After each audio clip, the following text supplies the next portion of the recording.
Print, email, Facebook, Twitter. More. Israel says the bloodshed of ongoing Palestinian protests in Gaza is a Hamas narrative. Like so many young Palestinians in Gaza, on April 20, Ahmed Abid headed to a protest camp on the border with Israel. He says he was armed with one thing as he approached the border fence, a Palestinian flag. "I got very close. I was planning to hang the flag on the fence," he said. "The Israelis shot me in my two legs, one bullet in my right leg and one bullet in my left leg."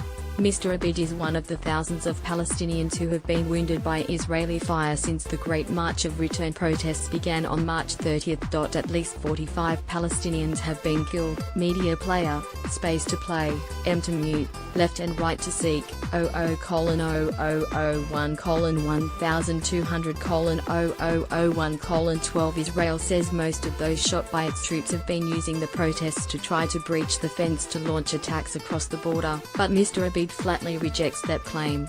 "I was not any kind of threat to the Israelis. I've joined this peaceful march," he said. "I only had the flag with me, no weapons at all. They are shooting at us from behind the wall, shooting at me and at the children and young men." Israel says Hamas, the Islamist group that controls Gaza, has co-opted the protests, not only to attack Israel, but also to win the battle for world public opinion.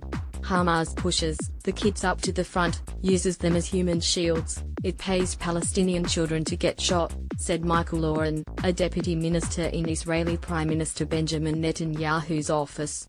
"They want that narrative to get out there, that Israel is shooting innocent demonstrators," he said. Gaza's economic collapse. Mr. Abid is a good representation of the economic collapse in Gaza. The 28-year-old has no job. He and his wife, and their 4 children, live in a 2-room concrete shed. The family's story is not unique.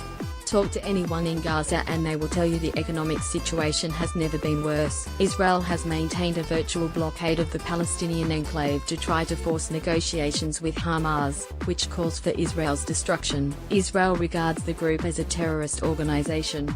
Egypt is also wary of Hamas, and tightly controls its border with Gaza. Finally, the Palestinian Authority, PA, which controls the West Bank, remains locked in a political battle with Hamas. It has slashed salaries to 50,000 PA employees in Gaza. Couple all of that with an unemployment rate of 50%, and it is not hard to see why so many young Gazans are drawn to the protests. Many families in Gaza rely on food distributed by the United Nations. On a typical day, it is a hectic scene at the El Shati distribution center, as families present vouchers for flour, rice, beans, and cooking oil. Mohammed El Khalid is one of the mothers who relies on food from the UN to feed her 10 children. "This supply is not enough," she said as she looked at the food she had picked up. "We only get flour to bake bread, and of course we don't get enough of this flour. I don't get enough to feed all of my family." The struggle to stay in business. For many businesses, conditions make it virtually impossible to survive. There is a constant hum of generators on the streets of Gaza City. Often, electricity from Gaza's besieged power utility is only on for 4 hours a day. "It's become like a habit. Without the noise, it doesn't make sense," business owner Dazian Dogmosh said. He runs a generator at his auto repair shop for at least 8 hours a day. He says it's the only way to keep his business afloat.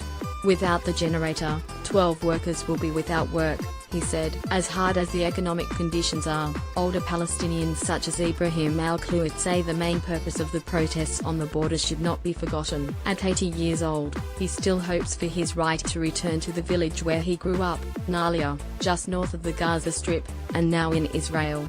"I want to return home, to my birthplace, to my life memories, to where I was born," he said. "I miss my land. Everything in my life became only about returning back to my land, in any possible way."